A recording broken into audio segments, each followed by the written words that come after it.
நாமக்கல்ல இரண்டாவது நாளா டாஸ்மாக் ஊழியர்கள் போராட்டத்தில் ஈடுபட்டிருக்காங்க. இதனுடைய முக்கிய செய்தியை பார்க்கிறோம். காலி மது பாட்டில்களை திரும்ப பெறும் திட்டத்தை கைவிடணும்னு சொல்லி தொடர்ந்து டாஸ்மாக் ஊழியர்கள் போராட்டத்தில் ஈடுபட்டிருக்கக்கூடிய நிலையில நாமக்கல்ல இரண்டாவது நாளாக இந்த போராட்டம் தொடருது. நாமக்கல் மாவட்டம் முழுக்க 159 டாஸ்மாக் கடைகள் அடைக்கப்பட்டிருக்கு. முக்கிய செய்தியை பார்க்கும். காலி மது பாட்டில்களை திரும்ப பெறும் திட்டம் தொடர்பா இந்த திட்டத்தை கைவிடணும்னு சொல்லி டாஸ்மாக் ஊழியர்கள் பல்வேறு மாவட்டங்கள்ல போராட்டத்தை முன்னெடுத்துட்டு வராங்க. இப்ப நம்ம பார்க்கக்கூடியது நாமக்கல் மாவட்டத்தில் இரண்டாவது நாளா இந்த போராட்டம் தொடருது அப்படிங்கறத பார்க்கிறோம்.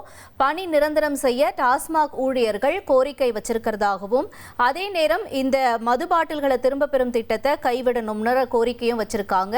இதனால 159 கடைகள், அதாவது டாஸ்மாக் கடைகள் நாமக்கல் மாவட்டத்தை பொறுத்த வரைக்கும் மூடப்பட்டிருக்கு.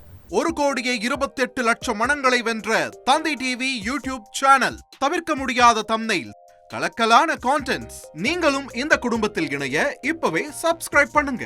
அசுரபலம் கொண்ட எங்கள் டிஜிட்டல் கரங்களில் உங்கள் விளம்பரங்களை சேர்க்க வாட்ஸ்அப் பண்ணுங்க. 8939888838. Email advtthanditv@dttv.in.